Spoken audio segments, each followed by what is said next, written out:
Shalom, shalom. Bonjour et bonne nouvelle semaine à tous ceux qui écoutent les enseignements de Sanctifié pour le ciel. Content d'être encore assemblé à cette nouvelle semaine pour un nouvel enseignement. Je bénis le Seigneur pour le sujet que nous avons eu à partager la dernière fois, qui concerne le divorce. Je suis très content. Pourquoi? Parce que j'ai eu des personnes, j'ai eu des frères et des soeurs qui m'ont posé des questions concernant le sujet, et déjà ça prouve que les gens vraiment ont soif de la vérité, ont soif de connaître Dieu. Bien aimé, comme je le disais, c'est vrai que ce n'est pas le sujet, mais je vais un peu encore brosser, je vais encore nous rappeler une chose. Comme je le disais dans l'enseignement concernant le divorce, je disais tantôt que nous ne pouvons pas aller à l'encontre de la parole de Dieu. Non, non, non.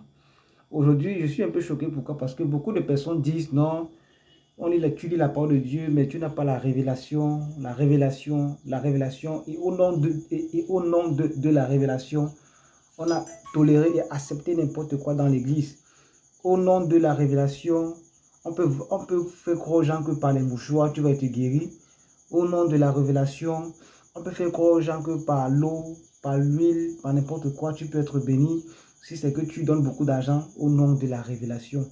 Au nom de la révélation, combien de faux mariages ont été célébrés. Au nom de la révélation, combien de faux miracles, de fausses guérisons sont professés. Au nom de la révélation, on voit des chrétiens qui se font fouetter, flageller dans leur assemblée par leur pasteur. Au nom de la révélation, on voit des pasteurs qui font du n'importe quoi. Qui vous a dit que la révélation est devenue, excusez-moi du terme, le bordel? Non. La révélation est toujours en accord avec la parole de Dieu. Ce qui est choquant, c'est qu'aujourd'hui, nous n'avons plus dans l'église des chrétiens bériens qui examinent au travers des Écritures ce qu'on leur enseignait. Comme les bériens, bien sûr, comme je le disais.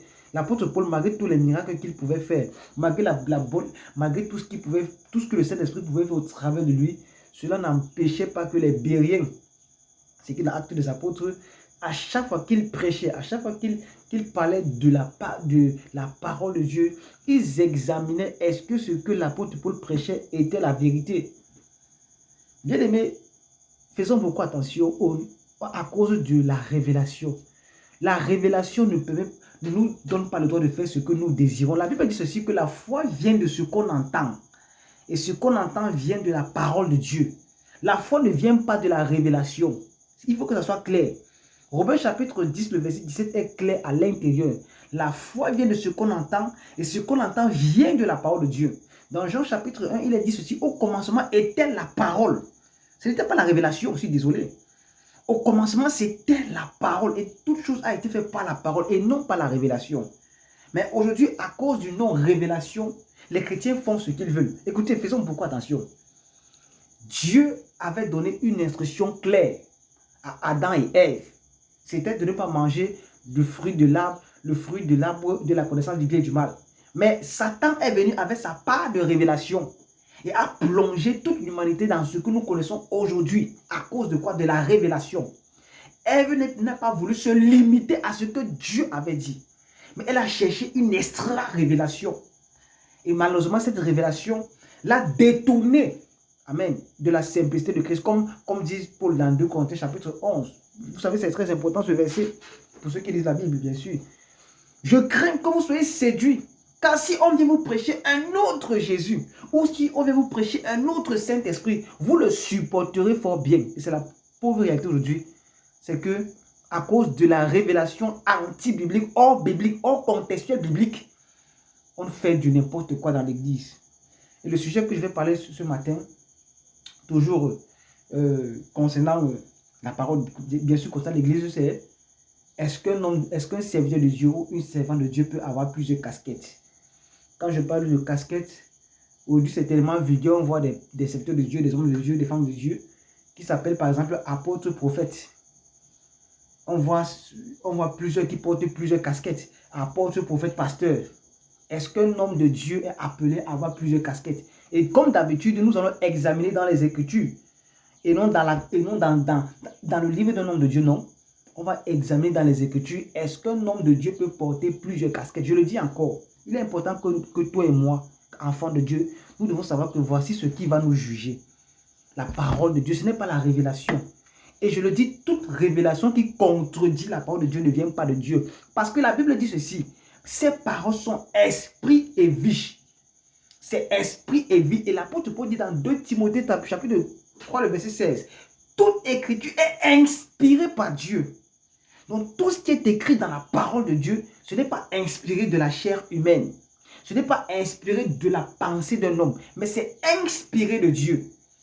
Et ce que nous devons savoir, c'est que, comme je vais encore le répéter, ce que l'apôtre Paul appelle la lettre, c'est la loi de Moïse. Et l'Église ne marche pas selon la loi de Moïse, mais l'Église marche selon la loi de Christ. Je le dis encore, je le répète, la Bible déclare que l'Église persévérait dans la doctrine des apôtres.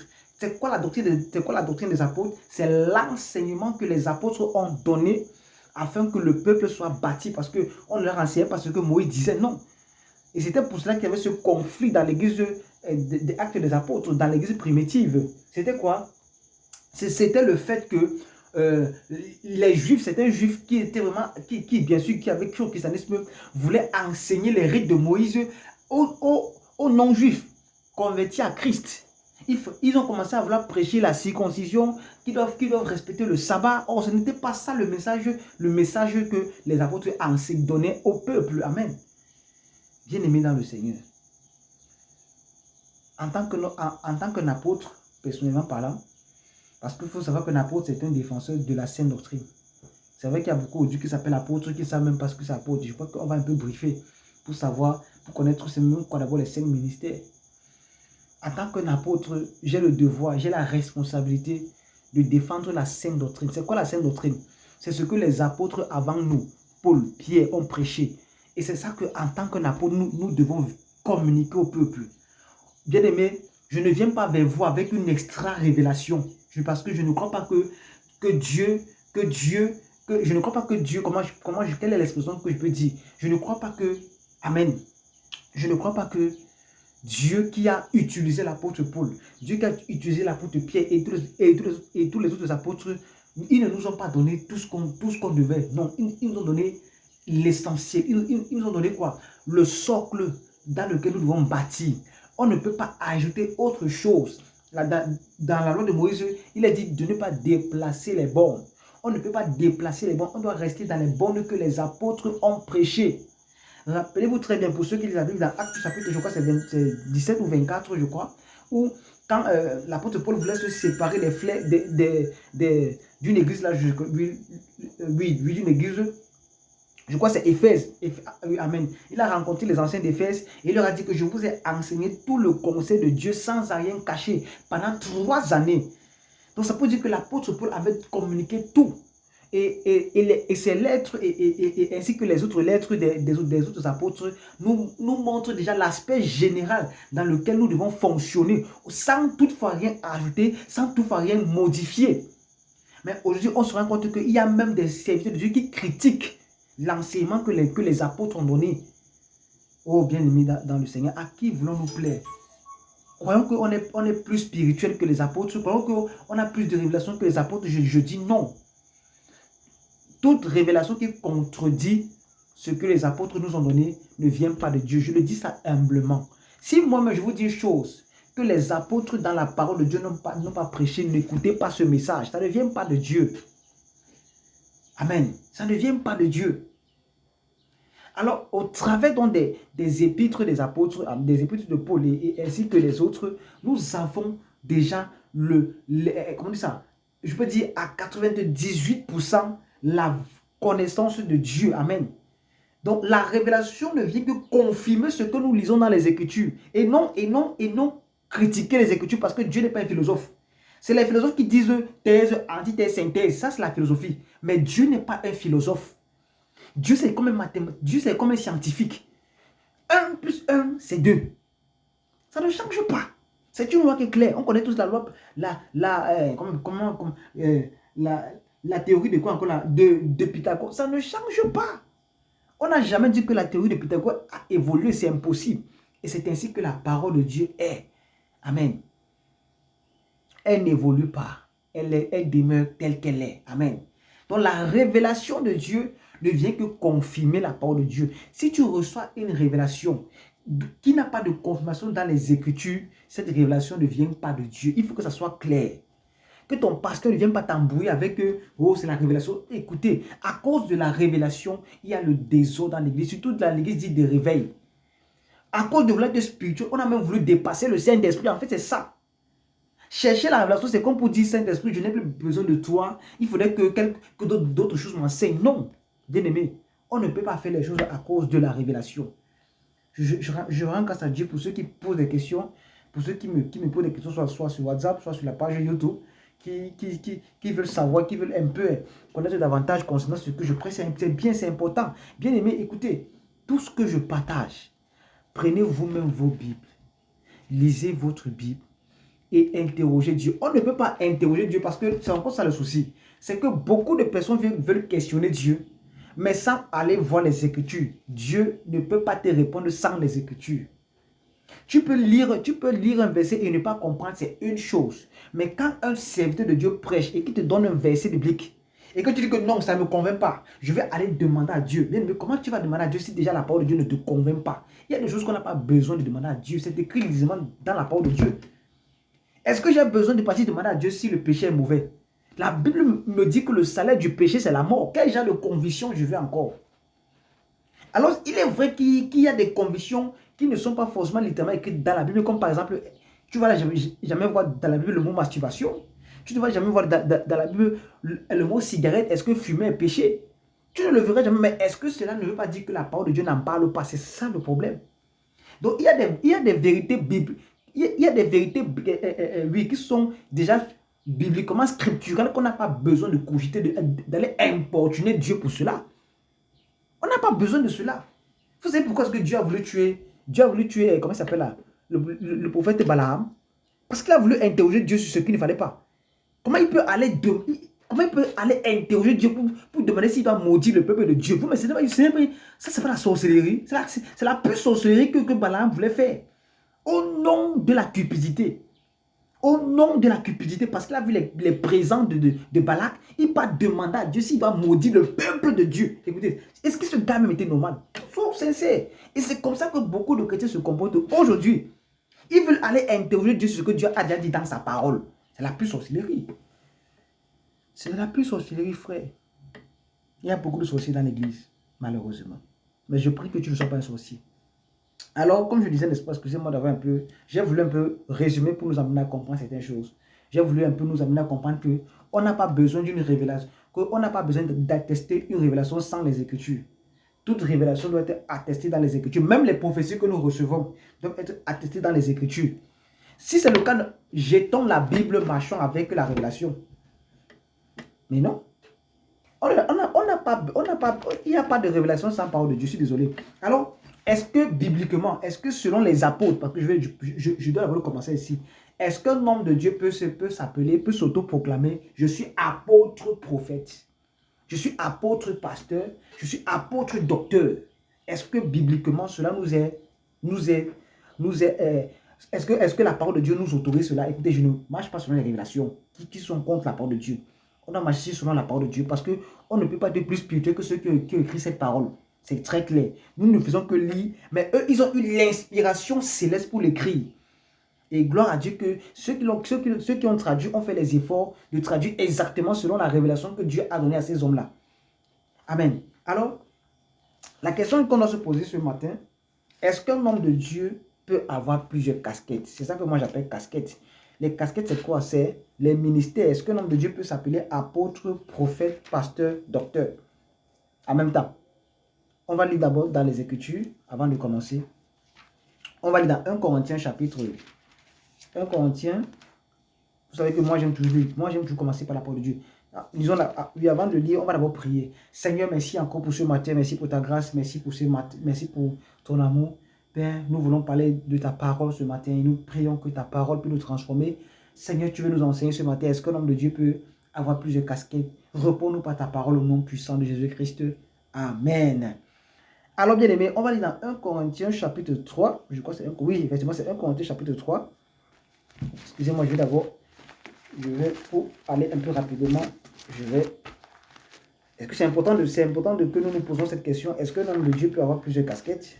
comme on voit aujourd'hui dans l'église, on voit ce qui s'appelle apôtre prophète. Est-ce qu'un serviteur de Dieu peut être en même temps apôtre et en même temps prophète? On va voir ce que l'apôtre Paul nous répond clairement dans les Écritures, dans 1 Corinthiens chapitre 3. Nous allons lire à partir du verset 3, du verset 4. Alors, il est écrit ceci. Quand l'un dit, 1 Corinthiens chapitre 3 à partir du verset 4. Quand l'un dit, moi je me rattache à Paul, et un autre, moi à Apollos, n'êtes-vous pas animés par votre nature? Qui est donc Apollos et qui est Paul? Ce sont des serviteurs par le moyen desquels vous avez cru, conformément à ce que le Seigneur a accordé à chacun. J'ai planté, Apollos a arrosé, mais c'est Dieu qui a fait grandir. Ainsi, ce n'est pas celui qui plante, ni celui qui arrose, qui compte, mais Dieu qui donne la croissance. Celui qui plante et celui qui arrose sont égaux, et chacun recevra sa propre récompense en fonction de son propre travail. Amen. J'ai lu 1 Corinthiens chapitre 3, les versets 4 à 8. Alors, dans l'église de Corinthe, qui est aussi une image de l'église pentecôtiste aujourd'hui, dit de réveil, malgré qu'elle était charismatique, la première chose après la salutation, quand vous lisez dans 1 Corinthiens chapitre 1, la première chose après avoir salué cette église que Paul dénonce, c'est les divisions, c'est les séparations. Pourquoi? Parce que certains disent que moi je suis de Paul, moi je suis d'Apollos, moi je suis de Céphas, Céphas c'est Pierre. Alors Paul leur pose cette question qui est claire. Entre Apollos et Paul, qui est plus grand? Il dit ceci, Dieu a donné à chacun. Je veux que tu comprennes très bien, que tu commences par comprendre par ce thème. Dieu donne à chacun. Bien aimé dans le Seigneur, il n'y a qu'un seul homme qui porte tous les ministères. C'est Jésus-Christ de Nazareth. Jésus-Christ est l'apôtre par excellence. Il est le prophète par excellence. Il est le pasteur par excellence. Il est le docteur par excellence. Il est l'évangéliste par excellence. C'est le seul. Et personne ne peut être comparé à lui. Amen. L'apôtre Paul dit que chacun a reçu un don particulier. Il faut que ça soit clair. Chacun a reçu un don particulier. Je vais avancer avec 1 Corinthiens chapitre 12. Écoutez bien ce que l'apôtre Paul, quand il parle des dons spirituels, il dit ceci. Dans 1 Corinthiens chapitre 12, il dit à partir du verset, je crois c'est 3, à partir du verset 4, voilà. Il y a diversité de dons, mais le même esprit. Diversité de services, mais le même Seigneur. Diversité d'actes, dans d'autres versions c'est le ministère. Diversité de ministère, mais le même Dieu qui accomplit tout en tous. Or, à chacun, la manifestation de l'esprit est donnée pour le bien de tous. Je veux que tu retiennes bien ce mot. À chacun est donnée la manifestation de l'esprit pour le bien de tous. Donc, pour le bien commun. Ça veut dire que Dieu a donné à chacun pour le bien commun. Alors, vous connaissez bien ces versets. À l'un est donné, à l'un est donné, à l'un est donné. Je ne vais pas le tout lire. Voilà, on va aller jusqu'au verset 12. On va sortir jusqu'au verset 12. Le corps forme un tout, mais a pourtant plusieurs organes. Et tous les organes du corps, malgré leur grand nombre, ne forment qu'un seul chair, qu'un seul corps. Il en va de même pour Christ. En effet, que nous soyons juifs ou grecs, esclaves ou libres, nous avons tous été baptisés dans un seul esprit pour former un seul corps. Et nous avons tous bu un seul esprit. Vous voyez que maintenant, il est en train de parler du corps. Il dit que, je vais paraphraser ce qu'il dit pour ceux qui ne comprennent pas très vite. Excusez-moi, je vais vous aider. Il dit que le corps, n'est-ce pas? Le corps, si nous sommes, il dit que nous formons tous, nous sommes le corps. Voici le corps, n'est-ce pas? Parce que Christ, parce que pour la comparer l'église à un corps, la tête, c'est Yeshua, c'est Jésus, le chef, et nous sommes le corps. Et chaque membre a un rôle particulier. Bien aimé, le pouce ne peut pas jouer le rôle de l'index. L'index ne peut pas jouer le rôle je crois que c'est du majulaire. Le majulaire ne peut pas jouer le rôle de celui-ci. Celui-ci ne peut pas jouer le rôle de celui-ci. Chacun a un rôle précis qu'il joue dans le corps. C'est ce que l'apôtre Paul est en train de vouloir nous dire ici, que chacun a un rôle précis. Et il va aller même plus loin en disant, toujours, voilà, merci, c'est là que vous voulez. Vous êtes le corps, verset 27, vous êtes le corps de Christ et vous êtes ses membres, chacun pour sa part. Dieu a établi dans l'église premièrement des apôtres, ensuite, deuxièmement des prophètes, troisièmement des enseignants, ensuite viennent les miracles, ensuite viennent les miracles, puis les dons de guérison, les aptitudes à diriger, à parler diversité langues. Tous sont-ils apôtres, tous sont-ils prophètes, tous sont-ils des enseignants, tous font-ils des miracles, tous ont-ils des dons de guérison, Tous parlent-ils la langue? Tous interprètent-ils là? Tous interprètent-ils? C'est la question qu'il faut. Est-ce que tous font les choses? Est-ce que tous sont capables de faire tout en même temps? Non. Non. Non. Lisons maintenant Éphésiens chapitre 4, le verset 11. Un verset qui est très connu là-bas, c'est là où l'apôtre Paul répond clairement. Est-ce qu'un homme de Dieu peut porter plusieurs ministères? Éphésiens 4, à partir du verset 11. C'est lui qui a donné les uns comme apôtres, les autres comme prophètes, les autres comme évangélistes, les autres comme bergers et enseignants. Amen. Donc, il a fait les uns, on dit bien que les uns comme apôtres, les autres comme prophètes, les autres comme docteurs, comme évangélistes, comme pasteurs. Ici, on voit bien que c'est séparé et non uni. En fait, pourquoi il y a ce désordre dans l'église aujourd'hui? En fait, c'est parce qu'on ne connaît même pas c'est quoi un apôtre, c'est quoi un prophète, c'est quoi un pasteur, c'est quoi un docteur, c'est quoi un évangéliste. C'est ça qu'on va un peu briefer parce que c'est surtout ça, c'est un enseignement assez profond. Amen. Alors, un apôtre, c'est quoi? Pardon? Pour mieux comprendre ce que c'est les saints ministères,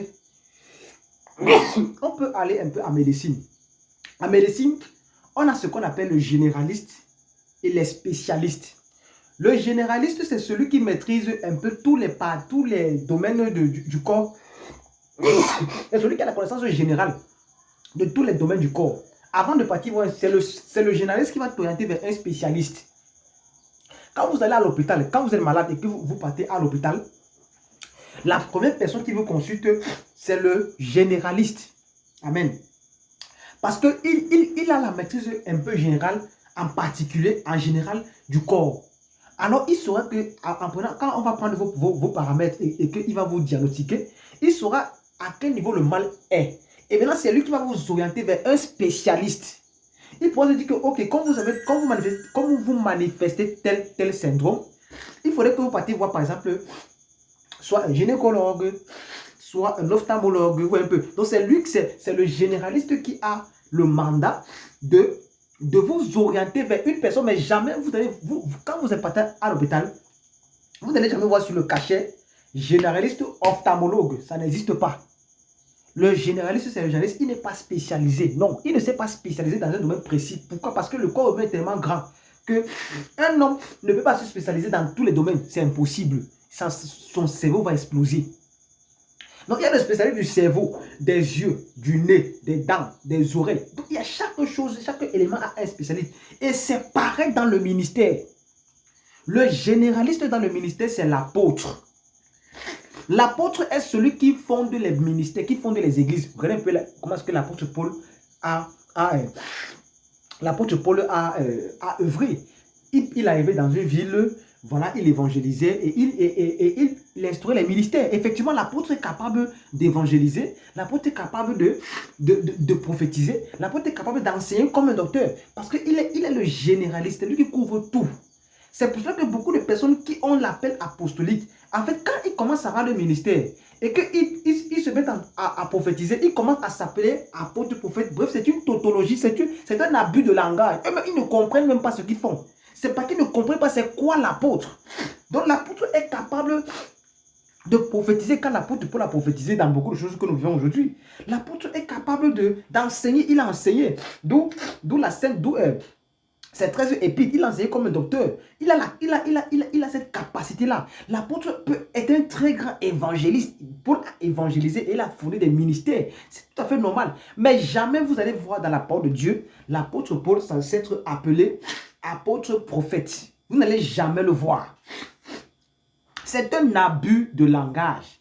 Bien aimé, si tu as l'appel apostolique, je peux te le confirmer que tu peux prophétiser comme un prophète. Tu peux enseigner comme un docteur. Tu peux évangéliser comme un évangéliste. Mais cela ne te donne pas le droit de t'appeler apôtre, prophète, pasteur, évangéliste. Non, tu es apôtre. C'est ton domaine. Par contre, le prophète, c'est le spécialiste dans la prophétie. Et quand on parle de prophète, le prophète, ce n'est pas forcément celui qui prophétise. C'est même d'abord quoi prophétiser. Pour que vous compreniez très bien. Excusez-moi. La prophétie, quand je dis par exemple, Parce que c'est ce que vous confondez souvent, vous, quand vous partez dans vos églises là. L'homme de Dieu te dit, tu t'appelles Judith, tu habites à Niala, c'est un exemple. Tu as 25 ans, tu es marié. Ah, il ne prophétise pas. C'est ce qu'on appelle la parole de connaissance. Il a juste vu que tu t'appelles Judith, parce que même le diable connaît ton nom. Hein. Ça ne t'étonne pas, le diable connaît ton mari. Il connaît d'où est-ce que tu es né. Le diable connaît mon nom, il connaît d'où. Donc ce n'est pas extraordinaire. Donc le diable peut le faire. Donc c'est pas. Quand souvent vous êtes dans vos églises là, où il y a vos prophètes là, ils commencent à vous dire, est-ce que tu me connais, hein? Quand porter les chaussures blanches, Satan connaît les chaussures que tu portes. Il te voit chaque jour parce qu'il veut te détruire. Ce n'est pas la prophétie là-bas. Là-bas, c'est la parole de connaissance. Ça veut dire qu'il a vu, il a reçu quelque chose, une connaissance qui soit... Parce que quand on parle de parole de connaissance, c'est quoi? La parole de connaissance, c'est la révélation, si tu veux, d'un événement passé ou présent. C'est ça qu'on appelle la parole de connaissance. Par contre, la prophétie, c'est ce qui va venir à l'avenir. Maintenant, la prophétie a deux phases. Amen. La prophétie a d'abord pour rôle, selon 1 Corinthiens chapitre 14, quelque part, la prophétie est là pour édifier, pour exhorter. C'est la première phase de la prophétie et qui est même la meilleure. La seconde phase, c'est quoi? C'est révéler les choses qui vont arriver. Ça, c'est la deuxième phase de la prophétie. Alors, il y a beaucoup de personnes qui ont des paroles de connaissance et qui s'autoproclament prophètes. Non. Je veux un peu que ça soit clair. Je vais encore vers l'apôtre. L'apôtre est celui, qui prêche la sainte doctrine de Christ. On va lire cela dans Éphésiens, chapitre 2, verset 20. L'apôtre Paul, c'est celui qui donne le message. Donc, en fait, c'est lui qui pose le fondement, amen. Et c'est lui qui bâtit dessus. Il bâtit comment? En solidifiant l'église dans la sainte doctrine de Christ. La Bible dit que l'église persévère où? Dans la doctrine des apôtres. C'est très important de comprendre cela. La Bible dit que l'église persévère dans la doctrine des apôtres. Donc l'apôtre est censé connaître la sainte doctrine que Paul prêchait, que Pierre prêchait. Il doit le maîtriser au bout du doigt. C'est ça le rôle de l'apôtre. Donc l'apôtre est là pour se rassurer que l'église a reçu tout le tonus tel qu'elle a besoin pour mieux grandir. C'est pour que l'apôtre pouvait dire que dans 2 Corinthiens ou bien dans ses épîtres, qu'il veut à ce que Christ soit formé en vous. C'est ça le rôle de l'apôtre. Donc il se rassure que l'église ait tout reçu pour pouvoir bien grandir dans la foi et être prêt pour l'avènement du Seigneur Jésus-Christ. C'est ça le rôle de l'apôtre. L'apôtre, c'est lui qui fonde les églises. Donc quand il évangélise, c'est lui qui fonde les églises et si possible, c'est lui qui met les anciens en collaboration bien sûr avec les membres de l'église. C'est sa responsabilité. C'est lui qui veille au fonctionnement de toutes les églises. Amen. C'est là que l'apôtre Paul pouvait écrire les lettres aux responsables d'église. C'est sa responsabilité en tant qu'apôtre. Voilà un peu en bref le rôle d'un apôtre. Donc l'apôtre en même temps peut prophétiser. Il peut évangéliser.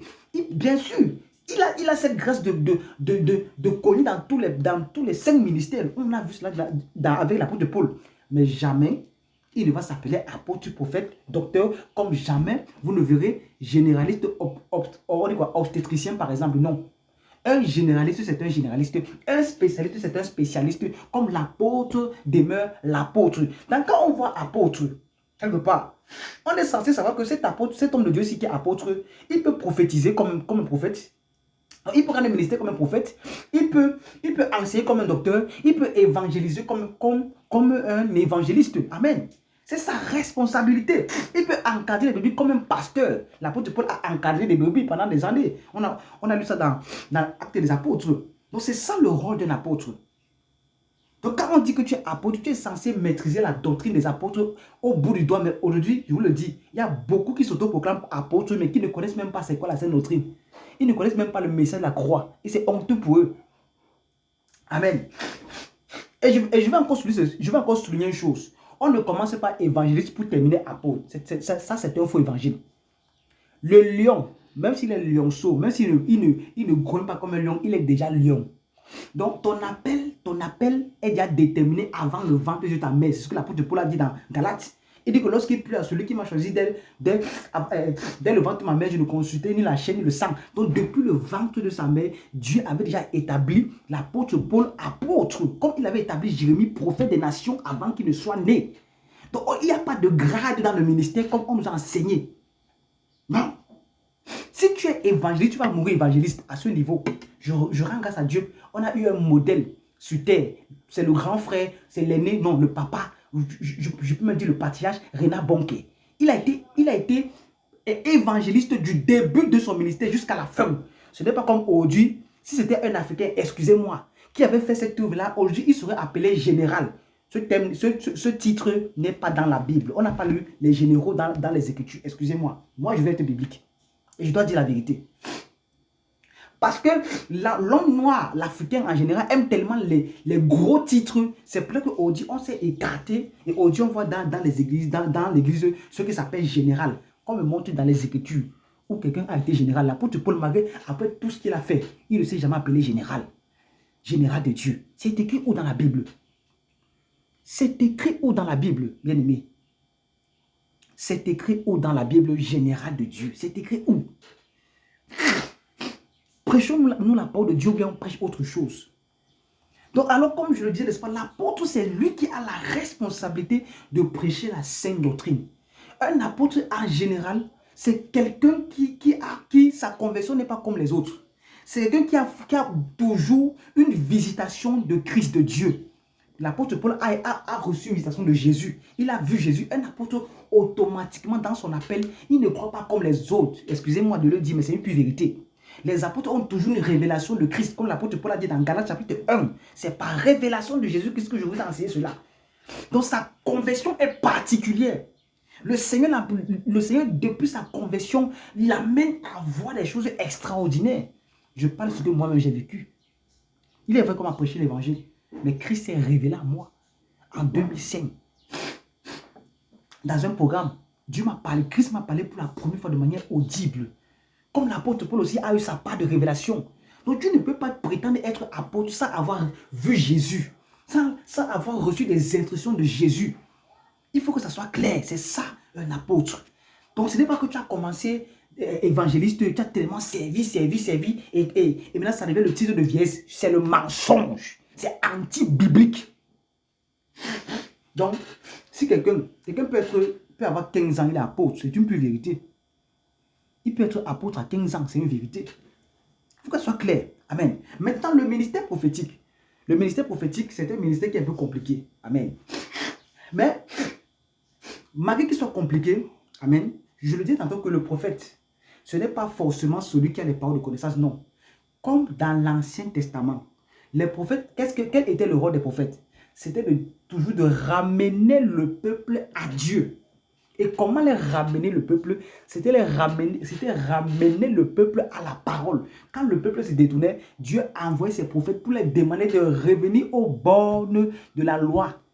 Revenez à moi, repentez-vous. C'était ça le rôle. Dans le Nouveau Testament, les prophètes de la grâce, leur rôle, c'est de veiller à ce que l'Église